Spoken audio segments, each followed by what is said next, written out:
कि जदों महात्मा बुद्ध नूं ज्ञान होया, महात्मा बुद्ध ने उस आनंद नूं जाणिया, तो किन्ने महीने बोले ने, किन्ने दिन चुप करके बैठे रहे।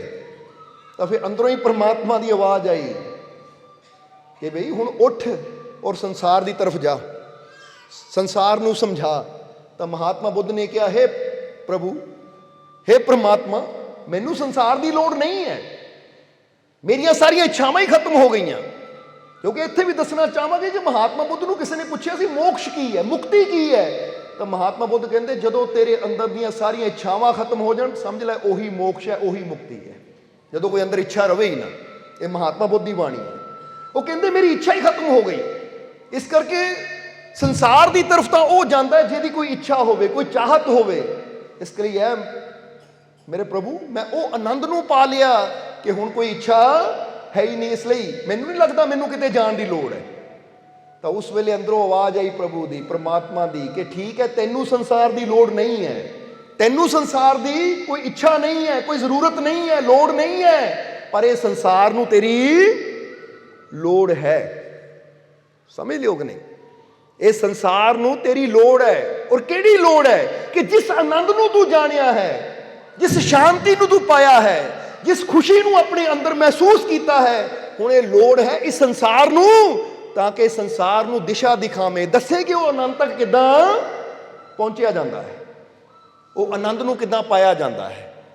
इसलिए फिर कहांगे, अगर तुहाडे जीवन च खुशी है ना, तो ये ना सोचो कमरे नूं बंद करके अंदर ही खुश हो जावां, तो फिर खुशी नूं वंडो, ताकि तुहाडी हिम्मत देण नाल, तुहाडे चार बोल बोलण नाल, तुहाडी अच्छी गल कहण नाल अगर दूजे दी जीवन दे विच भी खुशियां दे दीपक जगदे है, तो फिर समझ लो खुशी नूं तुसीं फैला रहे हो, वधा रहे हो। समझदे हो कि नहीं? इसलिए तो सब तो बड़ी नेकी की है, जरा हुण गौर करना। कहंदे नेक कर्म की है, तो उस वेले बाबा फरीद नूं किसी ने पूछा सी नेक कर्म की है, बाबा फरीद कहंदे ये भी नेकी है कि जे तू खाना खा ले ना, तेरा पेट भरिया है और तेरे को रोटी बची है, तो किसी भुखे नूं खिला दे। समझदे हो कि नहीं? तो कहंदे महाराज अगर मेरे को दो है और मेरी भुख, यानी मेरी भी भुख है, मेरी भुख पूरी नहीं हुई, मेरे को दो है, कहते फिर तू खा ले, कोनू दे दे, ये भी एक ये उस तो भी बड़ी नेकी है। सो नेकी का मतलब की है कि सिर्फ अपने बारे नहीं सोचना, इदां दे कर्म करने जिन्हें असीं दूजे का भी कुछ भला कर सकीए, दूजे बारे भी सोच सकीए। कहते ये नेकी साडे रब नूं खुश करती है। इसलिए इधर संत पलटू दास की गल ते आईए कि संत पलटू दास जब उस मंजिल ते पहुंचे और फिर बैठे है अपने प्यारियां दे कोल और देख रहे हैं कि इंसान दे अंदर इन्ना परम आनंद है, इन्ना परम सुख है, इंसान दे अंदर एडा बड़ा खजाना है, पर फिर भी इंसान अपने जीवन च दुखी होके हाय हाय करदियां, धक्के खांदियां, दर दर भटकदियां अपनी जिंदगी गवा दिंदा है दुखों दे विच। तो उस वेले इस चीज़ को मद्देनज़र रखते हुए संत पलटू दास जी ने अपने प्यारिਆਂ ਨੂੰ समझाया अपनी वाणी के जरिए। और अज यही चीज़ असीं भी तुहानूं कहना चाहांगे कि ये वाणी नूं समझो, और जिसने इसनूं समझ लिया फिर उन्होंने एहसास हुंदा है कि मेरे अंदर की है और मैं की बन सकदा हाँ, मैं की हो सकदा हाँ और किस तरह हो सकदा हाँ, उहदे बारे संत पलटू दसदे है। की है संत पलटू की बाणी? जरा समझना, शब्द तो दो लाइनां दा है पर इच असर बहुत है। संत पलटू दास कहते हैं कि ऐ मेरी देही, ऐ मेरी सुरती।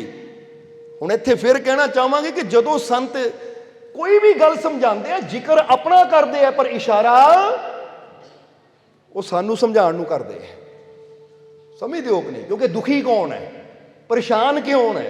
उन्होंने तो मंजिल नूं पा लिया, उन्होंने तो आनंद नूं जान लिया, पर ਜਿਹੜੇ इंसान के जीवन च हाले आनंद प्रगट नहीं होया, ਜਾਂ ਜਿਹੜਾ इंसान हर वेले हाय हाय करी जाता है, मैं दुखी, मेरे जीवन च बहुत परेशानियां, मेरे जीवन च कोई खुशी है नहीं, मेरे जीवन च कोई कामयाबी है नहीं, मैनू किते सफलता नहीं मिलती, ਜਿਹੜੇ इंसान हर वेले इदां ਦੀਆਂ सोचां लैके बैठे है ना, ये शब्द उन्हां वास्ते है कि ਜਿਹੜੇ हर वेले हाय हाय करी जाते हैं, चाहे काम नूं लैके होवे, परिवार नूं लैके होवे, अपने जीवन नूं लैके होवे, जीवन दे विच परेशानियां नूं लैके होवे। क्योंकि तुसीं देखिया होएगा, हाय हाय का मतलब ये नहीं कि उच्ची उच्ची बस अंदर सोचते हाय मेरा आ काम नहीं बनता, हाय मेरा वो काम नहीं होंदा, ਹਾਏ ਮੈਨੂੰ ਇੱਥੇ ਕਾਮਯਾਬੀ ਨਹੀਂ ਮਿਲਦੀ, ਮੈਨੂੰ ਇੱਥੇ ਸਫਲਤਾ ਨਹੀਂ ਮਿਲਦੀ, ਜੋ ਇਦਾਂ ਦੀਆਂ ਸੋਚਾਂ ਸੋਚ ਕੇ ਪਰੇਸ਼ਾਨ ਹੈ, ਸੰਤ ਪਲਟੂ ਦਾ ਹੱਲ ਦੱਸ ਰਹੇ ਹੈ ਕਿ ਤੇਰੇ ਅੰਦਰ ਹੀ ਸਭ ਕੁਝ ਹੈ, ਤੇਰੇ ਅੰਦਰ ਹੀ ਸਭ ਕੁਝ ਹੈ। ਹਰ ਮੁਸ਼ਕਿਲ ਦਾ ਹੱਲ ਹੈ, ਹਰ ਪਰੇਸ਼ਾਨੀ ਚੋਂ ਨਿਕਲਣ ਦਾ ਬਲ ਹੈ ਤੇਰੇ ਅੰਦਰ। ਬਸ ਉਸ ਨੂੰ ਜਦ ਸਮਝਣ ਦੀ ਕੋਸ਼ਿਸ਼ ਕਰ। ਔਰ ਉਹਨੂੰ ਕਿੱਦਾਂ ਸਮਝ ਸਕਦੇ ਹਾਂ? ਹੁਣ ਇਹਦੇ ਬਾਰੇ ਕਹਿੰਦੇ ਹੈ ਕਿ ਐ ਮੇਰੀ ਦੇਹੀ, ਐ ਮੇਰੀ ਸੁਰਤੀ, ਤੂੰ ਕਿਉਂ ਸਾਹਿਬ ਸੰਗ ਨਾ ਗਈ ਰੇ। ਜਰਾ ਹੁਣ ਸਮਝਣਾ ਸਾਰਿਆਂ ਨੇ ਕੀ ਇਸ਼ਾਰਾ ਕਰਦੇ ਹੈ? ਐ ਮੇਰੀ ਦੇਹੀ, ਐ ਮੇਰੀ ਸੁਰਤੀ, ਤੂੰ ਕਿਉਂ ਸਾਹਿਬ ਸੰਗ ਨਾ ਗਈ ਰੇ। साहिब संग जाती सो ना हो जाती, अब बाटी की भई रे। जरा समझना सारे ने वो की दस रहे है सुरती नू, या की दस रहे है ये शरीर नू, क्योंकि दो चीज़ां पहला समझनियां। एक तो साडा ये जिस्म और दूसरा जिहदे अंदर सुरती रहिंदी है। बोलो समझदे हो कि नहीं?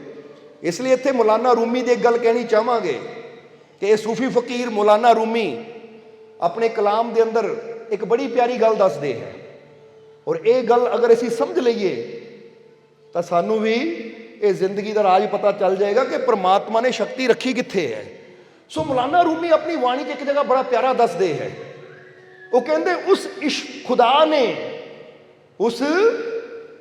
खुदा ने इंसान को सारी मखलूकात से बेहतर एक चीज ऐसी दी है जिसकी वजह से उसे अशरफुल मखलूकात कहा जाता है। जरा समझना, क्योंकि इंसान को की किया जाता है अशरफुल मखलूकात का मतलब है सारिया यूनिया का, कह दो सिर्फ लफ्ज़ों च फर्क है। जरा गौर करना, जिदा गुरुआं ने फकीरां ने संतां ने बयान किया ना कि इंसान नू परमात्मा ने यूनिया का 84 लाख यूनिया का सरदार बनाया है, और अशरफ उल मखलूकात का मतलब भी यही है कि इंसान सारी मखलूकात तो, और मखलूकात विच जल वायु पृथ्वी अग्नि तो आंदी है, उहदे नाल कीट पतंगे जानवर पशु पंछी जो भी है ना, वो हर चीज़ उहदे अंदर आ जाती है। वो कहते इस मखलूकात के अंदर, इस संसार के अंदर जो भी है, ये सारिया तो अफजल परमात्मा ने किसनू बनाया है। हुण सारिया यूनिया सरदार किहनू किया गया है? जवाब दे दियो। इंसान नू क्यों किया गया है? क्योंकि उसने हर चीज बनाई। जिदा समझ लो हाथी बनाया, घोड़ा बनाया, होर जानवर बनाए, पशु पंछी बनाए, हर चीज उसने बनाई। पर इंसान नू सारिया यूनिया का सरदार क्यों किया? सारे अशरफुल मखलूकात क्यों किया? कहते एक चीज ऐसी है इंसान दे अंदर जो किसी भी होर शय दे अंदर नहीं है। जरा समझना सारे ने, और वो केड़ी चीज है पता किसी ने? जरा समझ लेना। हुण की कहंदे मौलाना रूमी? कहंदे उस खुदा ने इंसान को सारी मखलूक से बेहतर एक चीज ऐसी दी है जिसकी वजह से उसे अशरफुल मखलूकात कहा जाता है, और वो चीज है इंसानी दिमाग। केड़ी चीज दी है परमात्मा ने? इंसानी दिमाग। कहते ये दिमाग परमात्मा ने इस तरह का इंसान के अंदर रखा है कि अगर इंसान नू इनू कंट्रोल करन दा इहदी समझ आ जाए तो इंसान असंभव नू संभव कर सकता है। क्योंकि जरा गौर करके देखना, हुण कई बार इंसान दे सामने सवाल आता है कि परमात्मा ने पंछियों को पर दिते उड़न वास्ते, पंछी उड़ सकते हैं, पर बंदे नू परमात्मा ने उड़न की शक्ति क्यों नहीं दी? क्यों नहीं दी परमात्मा ने? क्योंकि परमात्मा नू पता सी मैं ये अंदर दिमाग ऐसा रखा है कि अगर ये दिमाग नाल समझ लवे, ये दिमाग नू समझे, यदी शक्ति नू समझे, तो इंसान ऐसा कर सकता है कि आप तक ही अपने आप नाल नाल हज़ारां नू उड़ा सकता हवा च। इसलिए प्लेन की खोज के ना की, और कित्थों की? दिमाग तो, सोच तो, समझ तो। पंछी तो कला उड़ता है, पर इंसान के अंदर उड़न की भावना आई तो इंसान ने ऐसी चीज बना दी कि अपने नाल नाल वो हज़ारां नू उड़ा सकता है। और देखो दुनिया ते पंछी लखां ही है, पर किसी पंछी ने इदां दी खोज की कभी कि मैं कुछ इदां दी खोज करा? वो अज तो ਪਿੱਛੇ ਚਲੇ ਜਾਈਏ, ਹਜ਼ਾਰਾਂ ਸਾਲ ਪਹਿਲਾਂ ਵੀ ਪਰਾਂ ਤੇ ਉੜਦੇ ਸੀ, ਅੱਜ ਵੀ ਪਰਾਂ ਤੇ ਉੜਦੇ ਐ। ਪਰ ਇਨਸਾਨ ਨੂੰ ਦੇਖੋ, ਹਜ਼ਾਰਾਂ ਸਾਲ ਪਹਿਲਾਂ ਇਨਸਾਨ ਕੁਛ ਸੀ ਤਾਂ ਅੱਜ ਇਨਸਾਨ ਕਿੱਥੇ ਪਹੁੰਚ ਗਿਆ ਹੈ, ਔਰ ਆਉਣ ਵਾਲੇ ਅਗਲੇ ਹਜ਼ਾਰਾਂ ਸਾਲਾਂ ਤੱਕ ਉਹਨਾਂ ਹੋਰ ਕਿੱਥੇ। ਇਹ ਕਾਹਦੀ ਵਜ੍ਹਾ ਨਾਲ? ਸਮਝਣ ਦੀ ਵਜ੍ਹਾ ਨਾਲ, ਸੋਚ ਦੀ ਵਜ੍ਹਾ ਨਾਲ। ਇਸ ਲਈ ਤੁਹਾਡੇ ਅੰਦਰ ਨਾ ਹੁਣ ਦੂਜੇ ਪਾਸੇ ਇਨਸਾਨ, ਇੱਕ ਸਵਾਲ ਹੋਰ ਇਨਸਾਨ ਦੇ ਅੰਦਰ ਆਉਂਦਾ ਕਿ ਪ੍ਰਮਾਤਮਾ ਨੇ ਹਾਥੀ ਨੂੰ ਇੰਨੀ ਤਾਕਤ ਦਿੱਤੀ ਤਾਂ ਬੰਦੇ ਨੂੰ ਕਿਉਂ ਨਹੀਂ? ਬੰਦਾ ਬੜਾ ਕਮਜ਼ੋਰ ਜਿਹਾ ਹੈ। ਉਹ ਰੱਬ ਕਹਿੰਦਾ ਬੰਦੇ ਨੂੰ ਸਰੀਰਕ ਤਾਕਤ ਦੇਣ ਦੀ ਲੋੜ ਹੀ ਨਹੀਂ, ਕਿਉਂਕਿ ਬੰਦੇ ਨੂੰ ਮੈਂ ਦਿਮਾਗ ਹੀ ਐਸਾ ਦਿੱਤਾ ਹੈ, ਅਗਰ ਇਹਦੇ ਨਾਲ ਉਹ ਸਹੀ ਤਰ੍ਹਾਂ ਨਾਲ ਇਸਤੇਮਾਲ ਕਰੇ ਤਾਂ ਐਦਾਂ ਦੀ ਮਸ਼ੀਨ ਪੈਦਾ ਕਰ ਸਕਦਾ ਕਿ ਜਿਹੜਾ ਵਜਨ ਹਾਥੀ ਨਹੀਂ ਉਠਾ ਸਕਦਾ, ਉਹ ਦਿਮਾਗ ਤੋਂ ਤਿਆਰ ਹੋਈ ਉਹ ਮਸ਼ੀਨ ਹੀ ਇਦਾਂ ਦੇ ਵਜਨ ਉਠਾ ਸਕਦੀ ਹੈ। ਹੁਣ ਦੇਖਦੇ ਆ ਕਿ ਨਹੀਂ, ਬੜੀਆਂ ਬੜੀਆਂ ਬਿਲਡਿੰਗਾਂ ਬਣਦੀਆਂ ਤੇ ਕਿੰਨੀਆਂ ਕਿੰਨੀਆਂ ਕਰੇਨਾਂ ਹੁੰਦੀਆਂ, ਜਿਹੜਾ ਸਮਾਨ ਹਾਥੀ ਨਹੀਂ ਉੱਥੇ ਪਹੁੰਚਾ ਸਕਦਾ ਉਹ ਬੜੀਆਂ ਬੜੀਆਂ ਮਸ਼ੀਨਾਂ ਪਹੁੰਚਾਉਂਦੀਆਂ ਹੈ। ਔਰ ਇਹ ਮਸ਼ੀਨ ਦੀ ਈਜਾਦ ਕਰਨ ਵਾਲਾ, ਬਣਾਉਣ ਵਾਲਾ ਕੌਣ ਹੈ? ਇਨਸਾਨੀ। ਸੋ ਇਹ ਛੋਟੀ ਤਾਕਤ ਹੈ, ਜ਼ਰਾ ਸਮਝਣਾ ਸਾਰਿਆਂ ਨੇ। ਇਸ ਲਈ ਇੱਥੇ ਅਸੀਂ ਨਾ ਇੱਕ ਬਹੁਤ ਵੱਡੇ ਵਿਗਿਆਨਿਕ ਹੋਏ ਹੈ ਜਿਨ੍ਹਾਂ ਨੇ ਬੱਲਬ ਦੀ ਖੋਜ ਕੀਤੀ, ਜਿਨ੍ਹਾਂ ਦਾ ਨਾਮ ਸੀ ਐਡੀਸਨ। ਕਹਿੰਦੇ ਐਡੀਸਨ ਨੂੰ ਕਿਸੇ ਨੇ ਪੁੱਛਿਆ ਕਿ ਤੁਸੀਂ ਈਸ਼ਵਰ ਨੂੰ ਮੰਨਦੇ ਹੋ, ਈਸ਼ਵਰ ਦੀ ਸ਼ਕਤੀ ਤੇ ਵਿਸ਼ਵਾਸ ਕਰਦੇ ਹੋ? ਤਾਂ ਐਡੀਸਨ ਨੇ ਬੜਾ ਪਿਆਰਾ ਜਵਾਬ ਦਿੱਤਾ। ਉਹ ਕਹਿੰਦੇ ਭਾਈ ਮੈਂ ਸਾਇੰਟਿਸਟ ਹਾਂ, ਬੇਵਕੂਫ ਥੋੜੀ ਹਾਂ ਕਿ ਜਿਹੜਾ ਈਸ਼ਵਰ ਨੂੰ ਨਾ ਮੰਨਣਾ, ਕਿਉਂਕਿ ਜਿੰਨਾ ਜ਼ਿਆਦਾ ਮੈਂ ਸਾਇੰਸ ਨੂੰ ਸਮਝਦਾ ਹਾਂ ਤਾਂ ਪਤਾ ਲੱਗਦਾ ਹੈ ਕਿ ਇਹਦੇ ਪਿੱਛੇ ਕੋਈ ਤਾਕਤ, ਕੋਈ એનર્ਜੀ ਐਸੀ ਹੈ ਜਿਹਦੀ ਕੋਈ ਸੀਮਾ ਨਹੀਂ ਹੈ। ਔਰ ਇਨਸਾਨ ਜਿੰਨਾ ਮੈਂ ਕੀਤਾ ਹੈ ਇਸ ਤੋਂ ਬਹੁਤ ਜ਼ਿਆਦਾ ਕਰ ਸਕਦਾ ਹੈ, ਬਸ ਜ਼ਰੂਰਤ ਹੈ ਖੋਜ ਕਰਨ ਦੀ, ਤਲਾਸ਼ ਕਰਨ ਦੀ। ਸੋ ਇਹ ਚੀਜ਼ ਤੁਹਾਨੂੰ ਕਿਉਂ ਦੱਸ ਰਹੇ ਹਾਂ ਅਸੀਂ ਕਿ ਅਸੀਂ ਜਿੰਨੇ ਵੀ ਬੈਠੇ ਆ ਨਾ, ਸਾਡੇ ਸਾਰਿਆਂ ਦੇ ਅੰਦਰ ਇਹ ਪ੍ਰਮਾਤਮਾ ਨੇ ਇਹ ਸਮਝ ਰੂਪੀ, ਇਹ ਮਾਈਂਡ ਰੂਪੀ ਇੱਕ ਪਾਵਰ ਇਦਾਂ ਦੀ ਸਾਡੇ ਅੰਦਰ ਰੱਖੀ ਹੋਈ ਹੈ।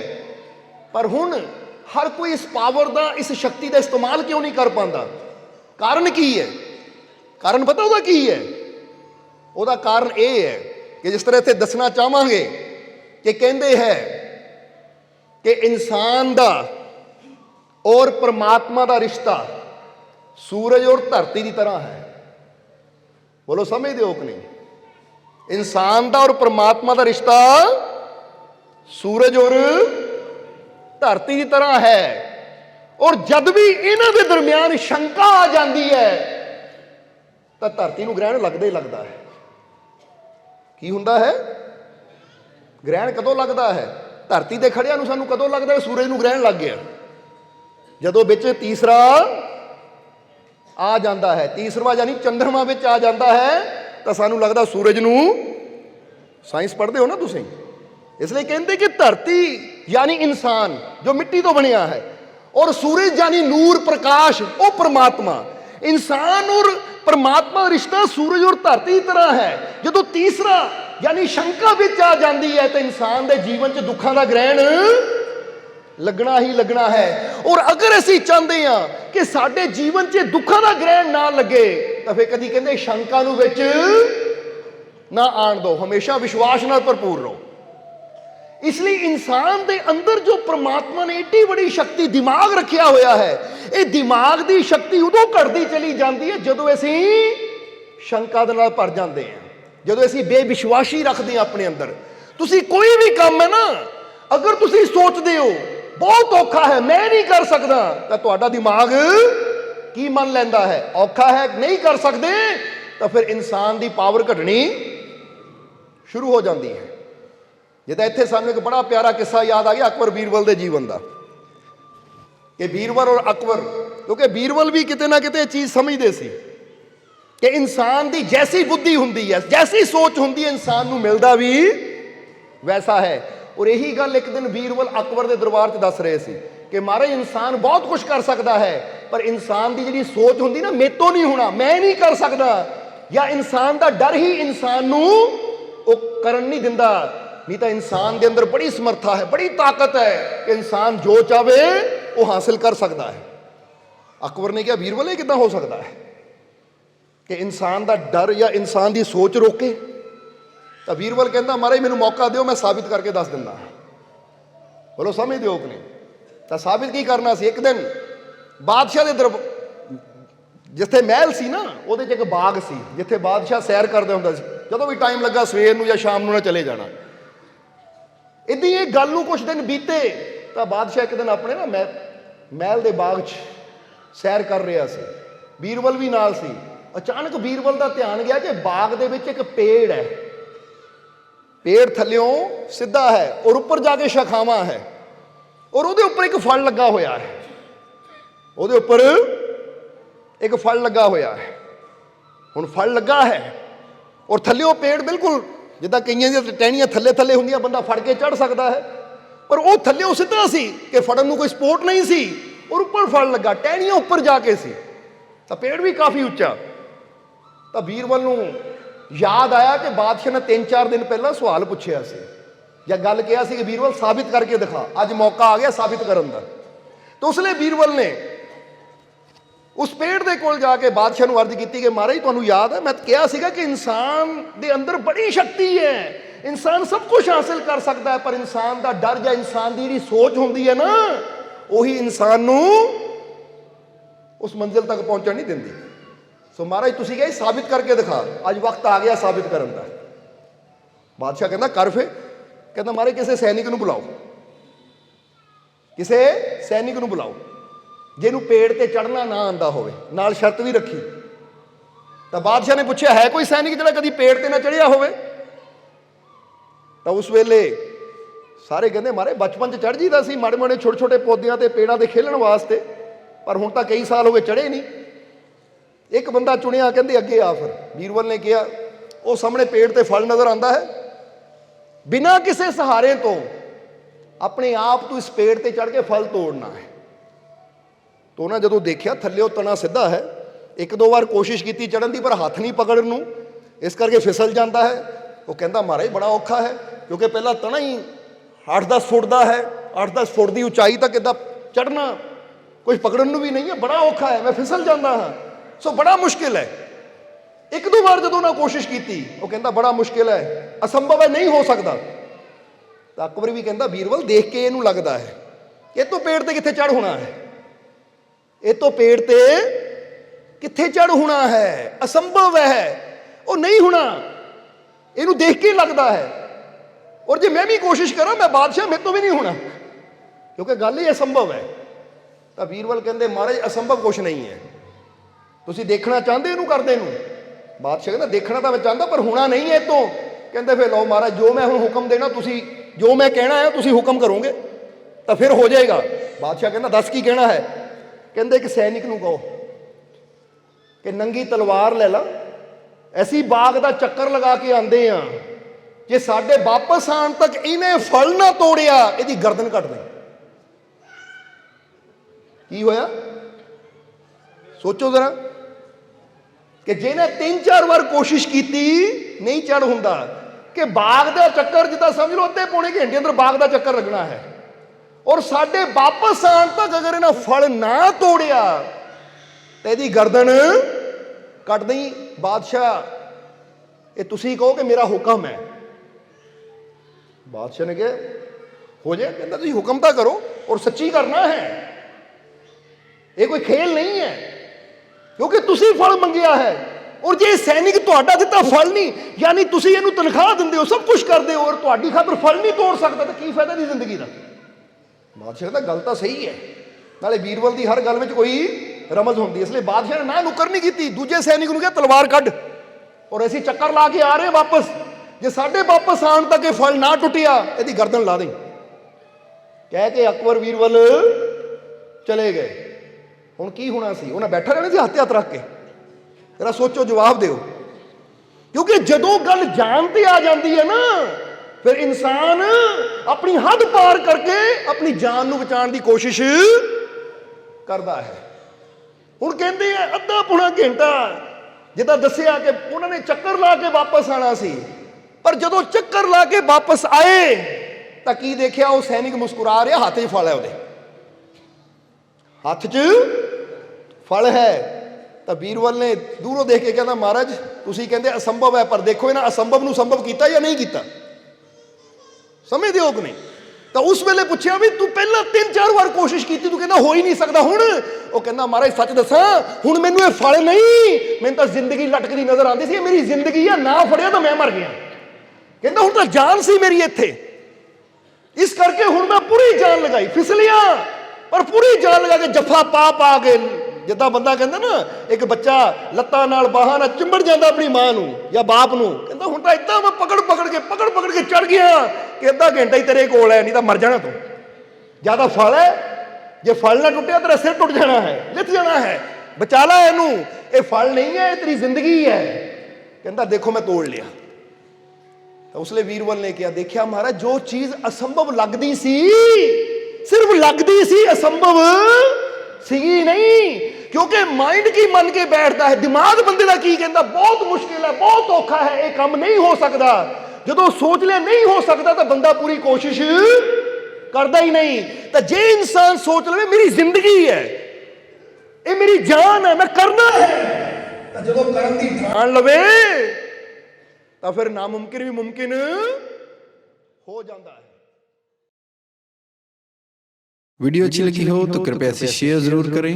आपके शेयर करने से अगर किसी की जिंदगी में अच्छा बदलाव आता है, पॉजिटिव चेंज आती है, तो ये भी आपकी तरफ से किया गया एक नेक कर्म होगा, एक सेवा होगी। तो वीडियो को शेयर जरूर करें और वीडियो देखने के लिए सर्व संजय दरबार कांटियां शरीफ यूट्यूब चैनल को सब्सक्राइब करें और फेसबुक पेज को फॉलो करना ना भूलें। जय माता दी।